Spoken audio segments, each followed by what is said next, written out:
Olá, você amigo internauta, espectador do Jornal de Pomerode na internet, nas redes sociais. Hoje é sexta-feira e sexta-feira é dia de programa Contra-Ataque aqui no Facebook do Jornal de Pomerode, o seu bate-papo esportivo semanal com personalidades esportivas de Pomerode e também da região. Quero mais uma vez agradecer o carinho e a audiência de todos. Toda sexta-feira um convidado falando sobre esportes aqui na TV JP. E hoje o meu convidado é meu amigo particular e vice-campeão da Copa Pomerode de futebol adulto masculino.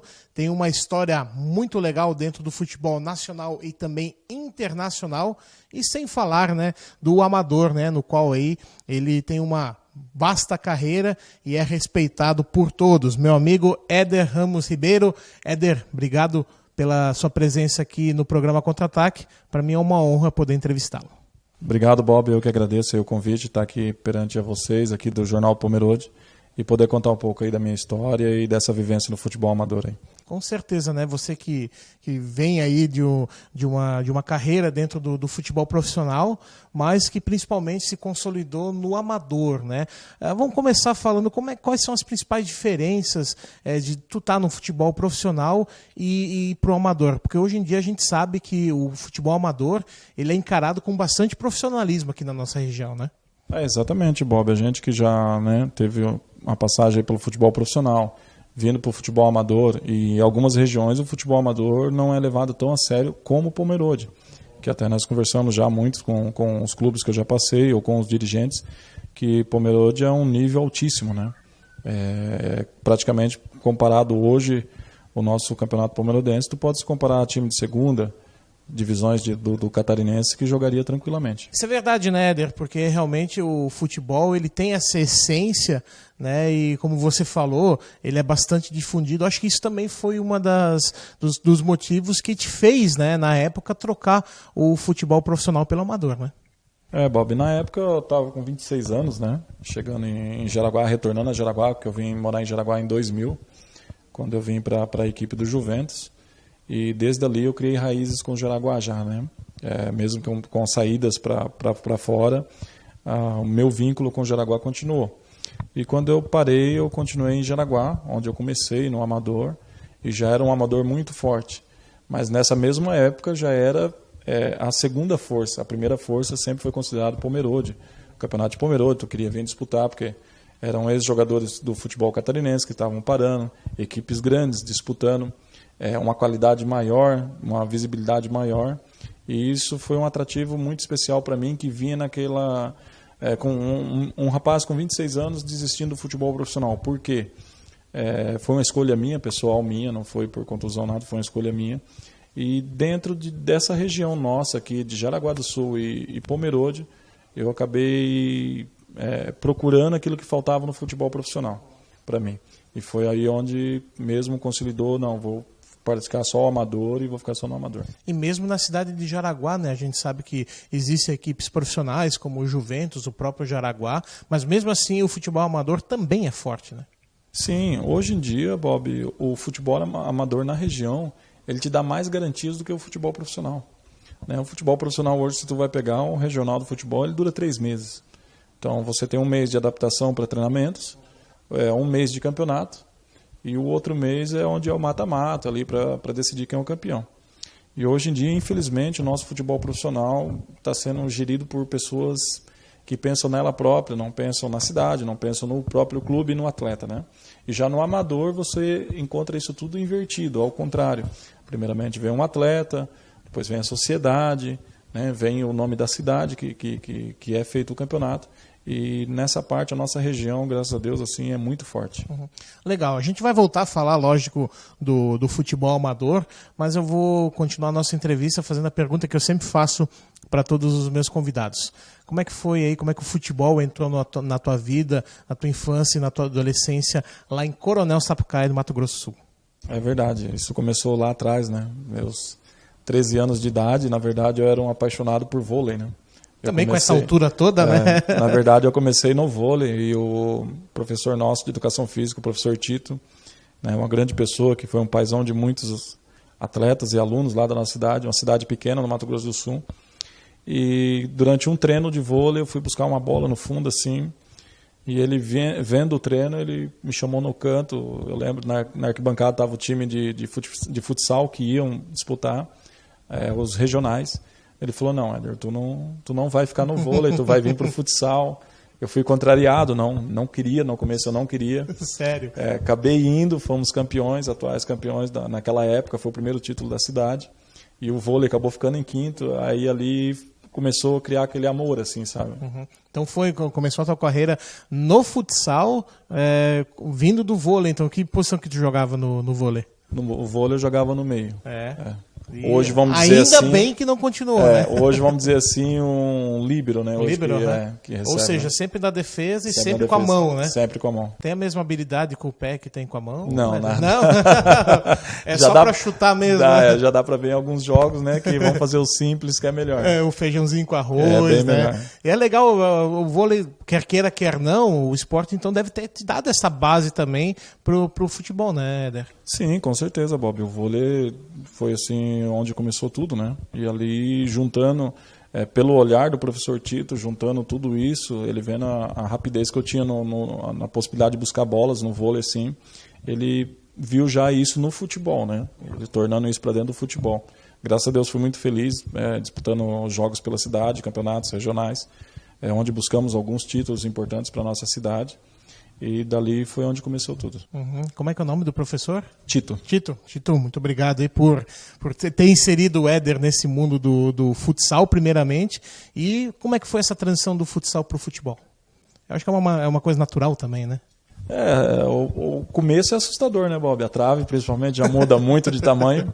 Mas eu lembro até hoje que nós fomos pro último campeonato que eu participei de futsal, que é onde eu já comecei a dar os primeiros passos para o campo.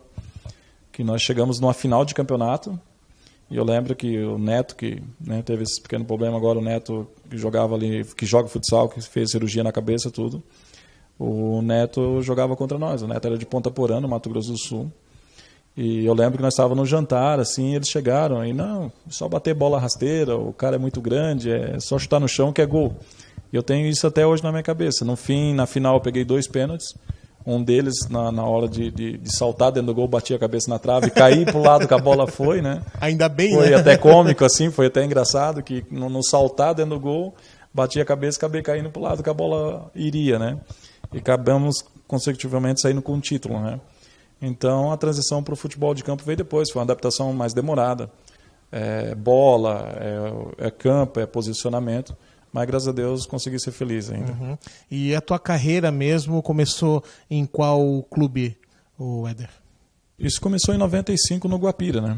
Guapira. Guapira em São Paulo, é uma sociedade. Eu acabei indo para São Paulo passear, visitar o meu tio. E estava brincando num parque de bola e um cara me viu lá e perguntou se eu gostava mesmo de jogar no gol, do jeito que ele estava vendo ali. Ou se eu estava ali só por brincadeira. Eu falei, não, sempre gostei de jogar no gol, vinha do futsal e tal. Ele falou, olha, eu estou indo fazer um amistoso sábado, isso era uma quarta-feira à tarde no parque, estou indo fazer amistoso sábado contra o Guapira. Eu perguntei para ele, Guapira, ele falou assim, mas eu estou só de férias aqui em São Paulo, né? Só estou passeando, né? Não, tu não quer ir, eu estou sem goleiro. Até o Edinho Poá, hoje ele se encontra aqui em Jaraguá, dirigindo o esporte de Jaraguá ali, depois de anos viemos se encontrar.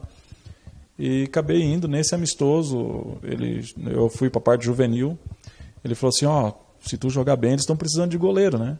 Aí nisso entra o time do Guapira no campo para jogar o amistoso com nós. Eles estavam com 7 goleiros, né?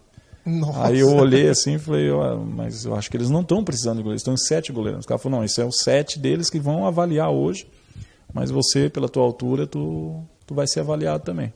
E ali, graças a Deus, depois do amistoso, numa jogada lá, nós estávamos perdendo o jogo já de 3-1, tinha uma falta. Ele gritou para mim do banco, eu lembro até hoje, manda abrir a barreira. Não, já estamos tomando 3, 1 a mais não é nada. E se tu pegar, tu vai ser o cara. Aí tu pensa um menino de 15 anos, só era magro e alto, mandando abrir a barreira, tu jogando contra um time júnior que disputava a Série B do Paulista, né? Então fui feliz no lance, consegui fazer a defesa e depois de acho que 7 ou 8 dias eu já estava reintegrado ao juvenil do Guapira. Daí essa foi o teu primeiro clube efetivamente dentro do futebol, né? O primeiro clube com visão nacional, né? Uhum. O Guapira, ele era um clube que foi extinto, ele continua como clube sociedade, né, dos moradores lá do Jaçanã, em São Paulo. Ele é um clube de sócios, né? Então o futebol era só para uma distração. Disputavam a B1B, no profissional. E a minha categoria juvenil já veio disputando a primeira divisão do Paulista, né, que foi um ano que nós fomos muito felizes. Jogamos contra Corinthians, São Paulo, Santo André, Osasco ali. E foi onde ali, assim, que foi a coisa começou a ficar séria, né? Até porque, né, você estava dentro de um centro que tinha mais visibilidade, né? Porque até então no Mato Grosso do Sul, até hoje, né, o futebol não tem muita visibilidade lá no teu estado natal, né, Éder? Não, o futebol lá hoje em dia se rende a 2 ou a 3 times, né? O Naviriense, o Sene e o próprio Operário de Campo Grande, ou o Comercial de Campo Grande. Então fica só nesses 3 clubes ali. Então eu fui já dei um salto maior, né? De umas férias que eu fui simples passar, já acabei me tornando parte de um clube que abriu as portas principalmente para o juvenil, que é onde você é mais visto. Né? Hoje o pessoal vai procurar um jogador, vão procurar nas bases. Então eu pulei um degrau a mais. Para mim foi mais complicado também, porque tu vem sem noção nenhuma de treinamento, né? Então hoje o menino começa no gol, ele começa com 11 anos, 10 anos, já fazer um trabalho específico. Já vai tendo essa base, né? Exatamente, eu já tive que ir atropelando as etapas, né? Mas graças a Deus fui muito feliz. E como é que foi a reação do teu pessoal lá em Coronel Sapucaí, dizendo, nossa, o Éder está num grande centro, né? Como é que foi? O pessoal gostava? Tinha esse reconhecimento? Sim, sempre teve, né? O primeiro reconhecimento foi dentro de casa, né? Meu avô desesperado queria que eu voltasse, porque a saudade era grande, era muito ligado à minha família, né? Isso tu teve que enfrentar também, Eu né? também tive que enfrentar, foi muito difícil, né? Até acabou prejudicando muito ainda, mais para frente, essa falta da família estar do lado, né? Essa carência, porque eu saí de uma cidade de 6, 7 mil habitantes, tu vai para um polo de São Paulo que é um mundo aquilo lá. Então você olha para tudo quanto é lado, é gente, mas não tem um agente da tua família ali, um familiar, né? Mas assim, o reconhecimento foi gratificante, né? Até hoje é ainda dentro da cidade. Quando nós conseguimos aí uma folga, alguma coisa, nós tentamos estar próximo a eles lá, que é onde eu tenho hoje ainda tios, tias que moram lá ainda. E depois do Guapira, como é que se deu aí a tua carreira, quais os clubes que você passou? Eu tive no Guapira 3 anos, né? Eu fiquei no Guapira 3 anos. O meu segundo ano foi o segundo ano mais feliz que eu tive, quando eu disputei o Campeonato Paulista e ali numa interligação fui vendido ao Corinthians, né? A pedido do próprio treinador de goleiro, o falecido seu Litinho. Na época, quando acabou o Campeonato Paulista, eu ainda subi para o Júnior para disputar as finais do Campeonato Júnior. E nessa transição, depois do campeonato se encerrando, fui passar as férias no Mato Grosso do Sul. Quando eu voltei, ele foi feito o pedido ao Guapira, né? Não era um pedido de avaliação, era um pedido sim de compra já. Portanto, quando eu cheguei para treinar, o pessoal já me tiraram do treino. Ó, tu não vai treinar hoje, vindo das férias, aí tu toma um susto com 17 anos, né? Ó, tu não vai treinar hoje, tu não vai fazer mais parte do clube. Aí tu fica com aquilo na cabeça, pô, vou ser mandado embora, o que está acontecendo, né? Aí pediu para mim arrumar minhas malas, que estava num apartamento, que eu morava junto com atletas profissionais na época, e que o clube que eu estaria vindo à tarde me buscar. Jaçanã ficava próximo, o Tatuapé, na Vila Carrão, ali onde é o Parque São Jorge, e quando eu vi à tarde, às 2 horas da tarde, encostou uma Kombi da Gaviões da Fiel, né? É um gavião que eles têm sempre Fiel escrito embaixo. Aí, para um menino de 17 anos vindo do Mato Grosso do Sul, você fala, poxa, a Kombi do Corinthians. Então, naquela época, hoje tu vê o ônibus, naquela época era a Kombi, né? Mas a Kombi já dá aquela... Já dava aquele frio na barriga, pô, tal, desceu 3, 4 pessoas e tal, vieram, cumprimentaram, foram na diretoria, a diretoria veio e falou, Éder, tu tá sendo vendido pro Corinthians, a partir de hoje tu não faz mais parte do Guapira, tu já faz parte do Corinthians. Então, Bob, é o que eu digo hoje. Para mim faltou essa parte de trabalho da família, sabe? De estar junto, ou uma pessoa... Hoje não, hoje tu tem psicólogo no clube, tem tudo. A minha vida estava mudando de um clube que eu já estava enraizado 2 anos, que eu já tinha amigos, estava mudando para um clube maior ainda. Eu não entendia a transação, o que era venda ou o que era um teste. Sim. né, na época. Justamente porque tu não tinha essa base Exatamente. ainda, né? Então eu dormi uma noite no Guapira, na outra noite eu já estava dentro do Parque São Jorge dormindo, sabe? Então foi, claro, para a família também foi uma alegria muito grande na época, mas assim, tudo é um choque muito grande de cultura, assim. O Guapira era o time do Falcão, né? Que ele começou, né? Também. O Falcão começou ali no Guapira. Alguns atletas hoje que destacaram de pontas aí começaram tudo no Guapira. Então é um clube que forma revelador de jogadores, né? Na época, né? Tem jogadores que foram muito felizes aí nas suas carreiras profissionais que saíram dentro do Guapira. E como é que foi, então, dormir algumas noites ali no Parque São Jorge, principalmente essa adaptação que você falou, Éder? Essa adaptação para mim, Bob, ela foi na parte dessas férias no Mato Grosso do Sul, quando eu voltei. Tu chega para treinar num clube de ponta.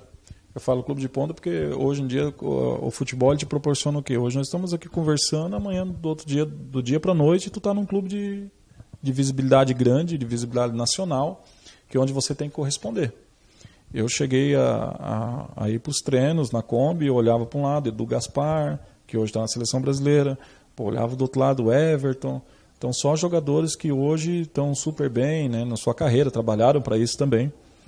E eu ali era um simples menino. Só que aquele menino ali que, tu disputou um Campeonato Paulista, tu jogou contra esses caras também, né? Eu vinha tinha sonhos, tinha projetos. Sonhos, exatamente. Né? Então, só que foi tudo muito rápido acontecendo. Eu cheguei no Corinthians quando era para treinar. Meu primeiro treinamento foi, quando chegou para treinar, era o Rubinho, o irmão do Zé Elias, goleiro. Tinha o Carlão, tinha o Yamada. Hoje o Yamada é diretor das categorias de base dentro do Corinthians.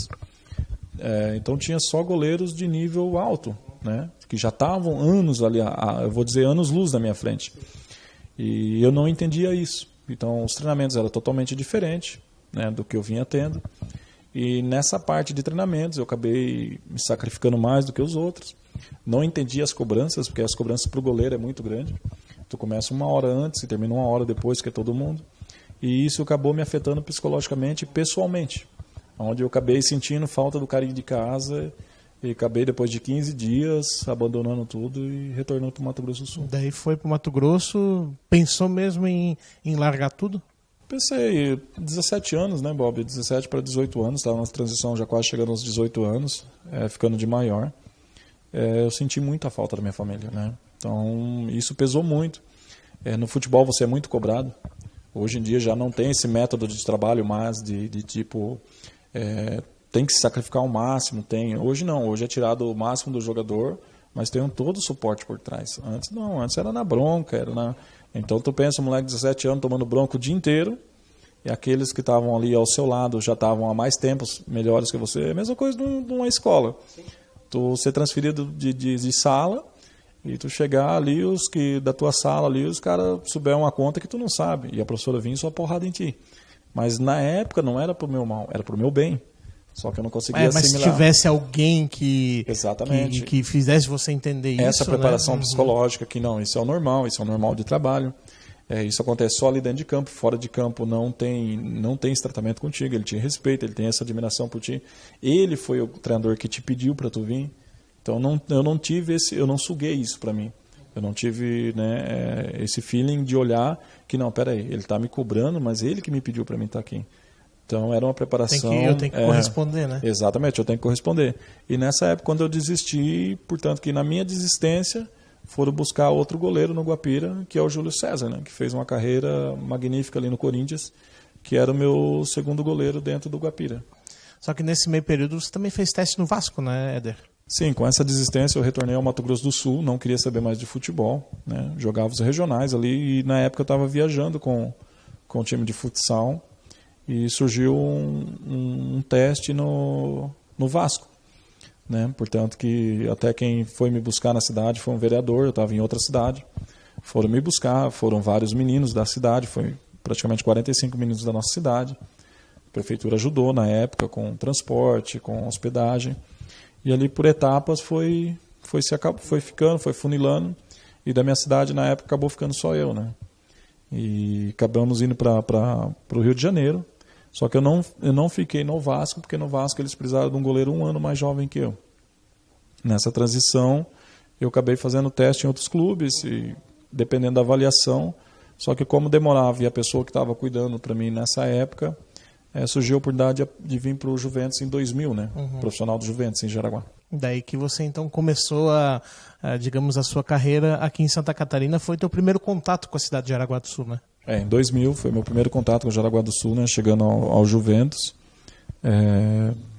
Praticamente assim, uma cultura totalmente diferente da onde eu vinha, né? E ali acabei ficando por um ano e depois se transferindo para fora de novo, novamente, né? Mas vamos falando ainda, continuando no Juventus, qual foi, digamos, o principal motivo que te fez ficar? Foi a cultura? Foi a oportunidade que o time te deu? O que realmente depois desse período que você estava, digamos, desgostoso com o futebol, o que fez você ficar aqui no Juventus, aqui em Jaraguá do Sul? Bob, um pouco foi esse prazer do futebol, né, que você tem, né? Aí foi igual eu te falei, o que me prejudicou lá atrás já estava me fazendo mais forte no futuro, porque eu estava criando idade, já estava mais maduro, melhorando cada dia mais, treinando. E na chegada do Juventus ainda tive 2 grandes propostas para sair na época ainda. Em questão de 5 dias eu tive a proposta do Fluminense do Rio de Janeiro, onde eu estava fazendo teste e tinha vindo para o Juventus para retornar. Não retornei. E depois de 15 dias veio o Figueirense treinar em Jaraguá, na época. Que foi até onde foram que levaram o Felipe, hoje lateral esquerdo. O Felipe fazia parte da escolinha do Vitória, em Jaraguá. E nós treinávamos tudo junto ali, o juvenil, o profissional do Juventus, misturado com o pessoal da escolinha do Vitória. Então você conviveu com o Felipe Luiz? Sim, conheço o pai dele, a mãe dele. Né? E é um menino assim que, claro, hoje anos já que não se vemos, mas quando se encontramos das outras vezes em Jaraguá, sempre cumprimentando, sempre conversando. Claro que você também tem que respeitar esse espaço. Hoje em dia o pessoal vê o cara vindo de férias para sua cidade, todo mundo quer estar junto, todo mundo quer autógrafo, mas ali é o momento dele, com a família dele, que ele quer preservar isso. E o Felipe é um cara muito caseiro, assim, conheço muito bem o irmão dele, direto nas redes sociais nós conversamos, se encontramos em Jaraguá às vezes. E é uma família assim que deu total apoio para ele, né? Para ele chegar onde ele está hoje. Justamente é nesse momento que ele busca aquele carinho que faltou para ti lá atrás, né? Essa convivência mais próxima com o familiar. Eu acho que é muito legal o que o Éder falou também saber respeitar isso, né? Porque se o jogador chega no nível onde, por exemplo, o Felipe Luiz está, ele chegou pelo esforço dele, pelo mérito dele, porque ele também veio lá de baixo, né? Exatamente. Hoje em dia, Bob, a gente, eu digo assim, o brasileiro, nós todos julgamos o jogador de futebol sempre como um cara que nunca quis estudar, um cara que ficou milionário do nada, mas ali o cara abre mão de muita coisa. Ele abre mão de aniversário, ele abre mão de festa de final de ano, ele abre mão de alguns prazeres que a vida te dá. Claro, você trabalha para isso, e é um trabalho remunerado. Hoje você está contratado para um Flamengo da vida, você foi contratado como atacante, você tem que fazer 30, 40 gols. Com certeza. Porque o clube depende de venda de camisa, o clube depende de sócios, o clube depende de torcida. Então, se você ao mesmo tempo que não dá certo, todo aquele dinheiro que você ganhou, ele não vai validar de nada. Vamos ter um exemplo, com o Muralha. Saiu do Figueirense como uma grande revelação. Chegou à seleção, né? Chegou à seleção brasileira e hoje, né, está num clube no Japão, mas teve o seu pior momento num clube de massa. Então, e potencializado ainda pelas redes sociais, né? Coisa que antigamente nem tinha, né? Antigamente não existia. Mas já existia a cobrança, né? Existia a cobrança. Antigamente tu enfrentava a torcida nos estádios, xingando, então alguma coisa tu sugava, alguma coisa tu rebatia, né? Que às vezes tu não consegue ouvir tudo o que acontece ao redor. Até às vezes tem as brincadeiras lá em casa, quando chega do futebol, a minha noiva pega e, amor, tu escutou que te xingaram? Não dá para escutar. Tu tá tão ciente, tão concentrado naquilo, né, ali que você tá fazendo, que tu não consegue suprir.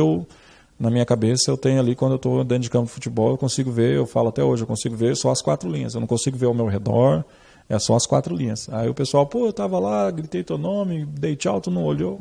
Infelizmente, a concentração, ela exige isso, sabe? Com certeza. E depois do Juventus, você teve a sua experiência internacional, né? Conta aí para os nossos internautas como é que foi e passar algumas temporadas lá em Portugal, lá no Braga. Como é que foi essa experiência também internacional na tua carreira? Olha, no começo foi assustador, Bob, né? Acabou a temporada no Juventus, foram alguns jogadores para fora, já estavam lá em Portugal. E numa passagem dessas, o diretor do Juventus na época, o seu Roberto, teve em contato com o Braga, e o Braga pediu na época um guarda-redes, né, que é o goleiro aqui no Brasil. E acabou indo DVDs meus para lá. Então, quer dizer assim, também novamente minha vida tomou o mesmo rumo. Um salto, né? Mais um salto. Do dia para a noite eu já estava em São Paulo, bagagem pronta, estava se despedindo da minha família, do meu tio que morava lá, que era o contato. Nem consegui ir no Mato Grosso do Sul se despedir de mãe, avós, nada. Consegui já ali em São Paulo só ver meu tio e dormir no meu tio, e acordei em Portugal, né? E o soco maior foi, vamos dizer assim, eu digo um soco de cultura. Ao chegar, eu não conhecia a monstruosidade, vamos dizer assim, do Braga, né? A qualidade do clube, é um clube de primeira divisão, que sempre está chegando, sempre terceiro, quarto. Disputou agora a UEFA Liga ali, jogou até contra um time de um grande amigo meu de infância, que é o Wanderers, com o Luder Goretz ali. Então, quando tu chega naquilo aí, tu fala, onde que eu vim parar? Até então era, digamos, o teu maior desafio, né? Era o meu maior desafio. Então, a chegada, assim, fui abraçado por todos no clube. Vem de novo a adaptação, né? Saí daqui de Jaraguá num frio em 2000 aqui, que estava terrível o inverno aqui. 2 dias depois eu estava num calor lá, né? E graças a Deus fiquei 8 meses em avaliação dentro do Braga, que foi o pedido, né? Eu estava indo mesmo para suprir uma vaga que ia faltar. Na época que eu cheguei, o Braga já tinha os seus 3 goleiros, mas eles iam perder 2 goleiros. Né? Um era a seleção portuguesa, já estava com negociações já antecipadas, que era o Rui Rego, até hoje ainda está jogando em Portugal. E o segundo goleiro estava para assumir, e o terceiro goleiro ia ser desligado. Na época eu ia assumir a segunda titularidade ou disputar posições. No time principal já vinha, né, só jogadores de seleção portuguesa, o Quinhos era o goleiro, né? E do infantil subindo para o time B vinha o Eduardo, que disputou a Copa do Mundo, hoje está no Chelsea. Então, assim, esse choque de cultura foi muito grande. Então, eu demorei mesmo, assim, uns 2 meses mesmo para a ficha cair, para realmente, não, poxa, aqui a coisa é séria, aqui é futebol, você vem contratado, é um trabalho, é como se fosse hoje, nós dizemos, uma empresa, né? É totalmente diferente hoje para o Brasil. O Brasil, tu acaba o treino, tu tá na tua cidade, tu vai sair, tu vai... Lá não, lá é totalmente, extremamente rígido as coisas na Europa. Ainda mais, né? Na Europa, que é assim, na Europa, né? Você é a imagem do clube. Uhum. Então, a sua imagem, tudo a tua imagem está vinculada ao clube. E para mim foi uma experiência muito boa. Fui muito feliz também no Braga, né? Sendo emprestado depois ao Terras de Bouro. Consegui pular uma etapa dentro do Braga, consegui ir para o Terras de Bouro. Fui emprestado, disputei a segunda divisão de acesso para a primeira. Fui muito feliz, fui na época considerado uma das revelações, né? Só que o que prejudicava a minha posição naquela época na Europa é que não tinha muitos goleiros brasileiros na Europa, né?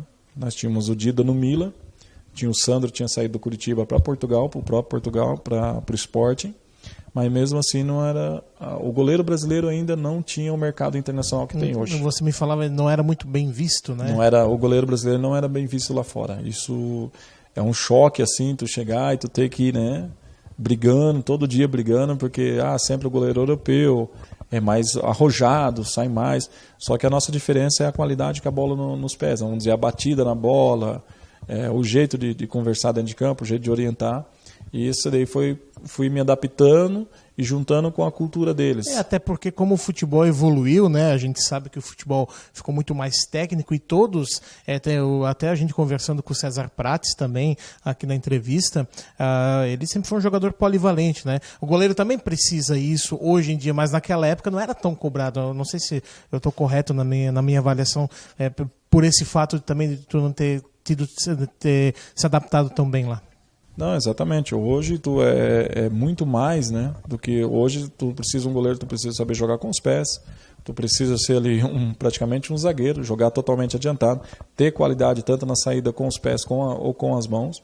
Antigamente tu já tinha que defender, né, defender o máximo ali, espalmar uma bola na frente ali, né. Igual tu falou do César Prates, tive a honra de conhecê-lo em Portugal na época que a mesma pessoa que me trouxe de volta para o Brasil era muito amigo dele, jogaram juntos no Sporting. Uma pessoa maravilhosa, infelizmente não consegui encontrá-lo aqui, né, ou ir visitá-lo, cumprimentá-lo, mas assim uma pessoa de extremamente, eu falo de luz, né, é uma pessoa assim que por onde passa cativa todo mundo. Mas essa adaptação lá em Portugal também ocorreu sobre isso daí. De você chegar, ter que brigar não só por ser goleiro, tinha que brigar por posições. Portanto, que numa brincadeira, uma vez num treinamento, eu fui para a linha jogar, o treinador me olhou assim, chamou no canto e falou assim, poxa, Éder, mas tu não quer ser atacante? Avançado? Eu falei, avançado? Ele falou, atacante, jogar na linha. Eu falei, não, só gosto de jogar. Não, mas tu tens habilidade. Eu falei, mas que habilidade? Fiz uma brincadeirinha ali com a bola. Uhum. Então, quer dizer, se tivesse tentado, não sei se teria dado certo também, né? Mas foi uma dificuldade grande no começo, assim, né? E até a gente está falando de futebol, mas até a adaptação também aos costumes, né? Muita gente pode pensar, Portugal, por ser aí o Brasil ser descendente de Portugal, tem muita coisa parecida, mas não, né? Tem muita coisa diferente também, né? É diferente, eu sofri bastante lá, Bob, principalmente no primeiro mês, a alimentação, né? Com a alimentação eu sofri bastante, acabei em 1 mês e meio ali perdendo 9 quilos em treinamento. Isso também te prejudicou no teu desempenho, prejudicou, né? Até o clube ficou preocupado, o clube começou a procurar saber, entender o que estava acontecendo. Aí eu expliquei para eles que a alimentação era muito diferenciada do Brasil. Aí a minha alimentação era tudo feita em restaurante brasileiro, depois todo mundo almoçava no restaurante que o clube pagava um restaurante diferenciado para mim. Porque eu precisava daquilo ali. Conseguiu achar uma churrascaria lá, né? Aí a coisa começou a funcionar, né? Feijãozinho preto, uma farinha, um ovo frito, aí... Eu estava em casa. Aí foi onde a coisa começou a decolar, né? E graças a Deus eu não tenho o que reclamar, foram 2 anos maravilhosos, né? Infelizmente ocorreram algumas coisas que não deram certo, que no futebol a pessoa fala, mas por que então não ficou? Foram coisas além do futebol, né? Ali dentro de campo Exatamente. O produto final, digamos, o belo maravilhoso, mas tem muita coisa por trás, né? Dentro de campo, graças a Deus, tudo surgiu como os 8 meses ali, de que você saber que você não vai disputar partida nenhuma, que você só tem que treinar, você tem que buscar conhecimento. Depois no Terras de Bouro, um desafio novo. Naquela época já se jogava no sintético lá em Portugal, em 2000. Então, assim, foi tudo uma briga assim, com a tua mente, sabendo que ali tu estaria mais longe ainda da tua família, tu estaria mais longe de casa. Foi um baque maior também, assim, eu senti muito isso também. Mas já estava com 20 anos ali, eu já conseguia sugar melhor as coisas. E infelizmente lá, no decorrer de tudo, não deu certo mesmo. Foi por vontade de Deus mesmo e algumas coisas atípicas ao futebol, assim. Daí você retornou para o Prudentópolis. Foi o retorno para o Brasil, foi, conhecendo esse amigo do César Prates, que jogou lá com ele lá, que o Edmilson. O Edmilson, ele é um capixaba, acabou comprando um clube no Espírito Santo, em Colatina. E em conversa lá ele viu e falou, poxa, Éder, estou precisando de um goleiro lá no meu clube. É um clube novo, eu estou montando para revelação de jogadores. E eu gostaria que tu fosse lá disputar uma temporada comigo, depois eu retornaria para Portugal. Eu falei, olha, não tenho nada a perder. O salário era bom na época. Falei, então vamos retornar, porque até então não daria mais para escrever no Braga novamente. E no Campeonato Português não daria, porque as inscrições tinham acabado. E lá o campeonato demora 6 meses de novo para abrir a janela, né? Eu falei, então nesses 6 meses eu vou retornar ao Brasil e tentar um desafio novo. E isso foi no aeroporto, quando eu cheguei em Guarulhos, já tinha um rapaz esperando. Ele falou assim, tu vai passar um dia em Jaraguá e no outro dia você tem que ir para Prudentópolis, no Paraná. E como é que foi essa experiência lá no Prudentópolis? Foi nova também, Bob. Assim, eu cheguei para substituir, na verdade, para ficar no banco de um goleiro experiente. O titular que vinha jogando tinha acabado tendo uma fratura num treinamento na perna. E o goleiro reserva assumiu, que também era um goleiro experiente. E eu vim ali para ficar suplente com 21 anos. E acabou que na semana que eu cheguei, nós tínhamos jogado contra o Curitiba. Tínhamos perdido 2-1. E na semana, durante os treinamentos, eu ganhei a posição. Aí tu imagina, com 21 anos, tu colocando um goleiro de 30, 31 anos no banco de reserva.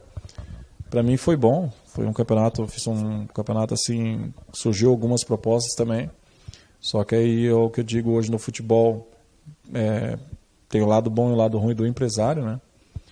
A pessoa que estava na época que surgiu para cuidar dos meus negócios acabou atrapalhando, na verdade. Que aí surge assim, não surge a qualidade, eu vou pensar no bem-estar do atleta, eu vou pensar no dinheiro. Quer dizer, um atleta que apareceu do nada, está me rendendo 100, 180 mil, eu vou pegar aqui e já começou a crescer o olho, já né? cresceu o olho. Não pensou na carreira do atleta. Então hoje tem muito isso. E o que acaba perdendo de talentos no Brasil, por causa dessa visão do empresário, é grande. Mas perde muito talento de jogadores aí incríveis. Nós temos aqui no futebol amador de Pomerode, Com certeza. nos times aqui, que se eu contar nos dedos, tem mais de 15 jogadores aí que poderiam estar jogando profissionalmente tranquilo. E poder, inclusive, integrar um time pomerodense, né, profissional, mas isso a gente conversa numa outra oportunidade. No Prudentópolis você foi campeão da 2ª divisão, vice... Quais foram os títulos? No Prudentópolis nós ficamos em quarto naquele ano, né, no Paranaense, da 1ª divisão. E assim que encerrou, eu fui para o Espírito Santo, onde eu deveria ter ido já quando eu retornei ao Brasil. Aí fui para o CTE Colatina, que é o Centro de Treinamento do Edmilson, lá em Colatina. E lá nós fomos, no primeiro ano, 3º colocado. No segundo ano, fomos campeões da 2ª divisão, subindo o clube à 1ª divisão. Foi até um fato engraçado, que foi no ano que o Brasil foi campeão da Copa, em cima da Alemanha. No domingo, no sábado, nós tínhamos ganhado a 2ª divisão no Espírito Santo, né? Pensa na festa, né? Foi uma festa gigantesca em Colatina. Juntou o útil ao agradável, todo mundo torcendo. E ali foi onde começou a nossa trajetória na 1ª divisão capixaba, né? Onde no ano seguinte fomos vice-campeões e conseguimos pegar a Copa do Brasil também. Chegaram a disputar a Copa do Brasil, chegar nas quartas de final. Na quartas de né? finais, perdemos para o Sport, lá na Ilha do Retiro, lá em cima. E o CTA Colatina, então, foi o último clube seu profissional, é isso? Foi o último clube profissional porque muitas coisas aconteceram, né, Bob? Hoje em dia, tu chega num clube brasileiro, ou você é apadrinhado por um diretor, ou você é apadrinhado por um empresário, ou você é apadrinhado pelo treinador. Hoje é triste falar isso, mas nós vemos no futebol profissional, e eu tenho conhecimento disso um pouco, de treinadores que levam o seu time inteiro. Então você pode chegar, jogar o máximo que for, mas tu não vai jogar, ele tem um jogador dele. Hoje em dia tem Y treinadores aí que cobram uma taxa do seu atleta, sabe? Ah não, você é atleta meu, eu te trouxe, vamos dizer assim, supor, tu ganha 2, mas 500 é meu. Né? E isso é triste no futebol. Então o jogador acaba às vezes virando refém, ali por 3, 4 meses. Então isso aconteceu em Colatina. Eu tive uma resistência muito grande do treinador, por ter vindo contratado pelo dono do clube, vinha com salário maior do que os outros, mas a visibilidade e a cobrança também era maior. Com certeza. Só que para ele não queria isso dentro do clube dele. No clube dele era ele como treinador mandava e acima dele não poderia ter ninguém. Não que eu batia de frente com ele, mas algumas ideias dele nós discutíamos, conversávamos, e eu sempre já ali com meus 23 anos fui criando essa liderança, sabe? E essa liderança eu fui com os calos que eu vim tendo na vida, eu sempre fui tentando proteger o atleta, porque a gente sabe a dificuldade claro. que é. Eu convivi essa dificuldade, então eu sempre tentava puxar para o lado do atleta, ver o rapaz ele está com problema, vamos tentar ajudar, vamos ver o que está acontecendo. E isso às vezes tu barra muito em treinador, em diretores de clube. Às vezes eles não querem essa liderança num time, né? Eles querem ter totalmente o controle de tudo. E justamente como você já falou, por causa de todas essas experiências que você já tinha tido dentro da tua carreira, então, naquele momento você decidiu então encerrar, voltar para Jaraguá e tentar novos ares, é isso? Foi, Bob. Na verdade, assim, né? A volta para Jaraguá foi nas férias. Nós vínhamos da Copa do Brasil, vice-campeonato da 1ª divisão. Então, tudo estava fluindo. E, de repente, na apresentação, a única passagem que não chegou foi a minha. Aí tu procura saber o que aconteceu, tivemos uma reunião, calma, nós vamos já te dar um retorno, mas aí, poxa, você está um grupo, todo o grupo já está apresentado, está treinando, né? Então foi onde eu me apresentei e fui desligado, né? Não vamos ficar contigo, mas vamos te emprestar, sem justificativa nenhuma. Na época, e retornei a Jaraguá de novo, porque como era atleta profissional, isso é em carteira, você é registrado, eu tinha que estar lá trabalhando, né? Então, ao primeiro momento que fui mandado embora, foi feito tudo o que tinha que ser feito, perante a justiça, tudo, e é um trâmite que ainda rola na justiça ainda, mas isso a perder de vista, né? Ainda está rolando isso? Isso, ainda rola na justiça ainda até hoje. Que coisa, né? Então, justamente isso que te fez, desistir do futebol profissional e tentar tocar a vida de uma outra forma, né? Esse choque que eu tive, porque tu vem da Europa, lá futebol é tratado a sério, o atleta de futebol é tratado como um trabalhador. Tu chega no Brasil, queira ou não queira, é uma bagunça, sabe? Então, isso acaba te entristecendo muito. E eu cheguei aos meus 26 anos, cheguei em casa, sentei, na época ainda olhei para minha mãe e falei, não quero mais. Não quero mais, eu estou tantos anos longe da minha família, é aniversário que eu perco, é Natal que eu perco, então para mim chega, deu. Vou tentar estudar, vou trabalhar, não tenho preguiça para isso e vamos tocar a vida, né? E foi onde que já em seguida agregou já junto com o futebol amador.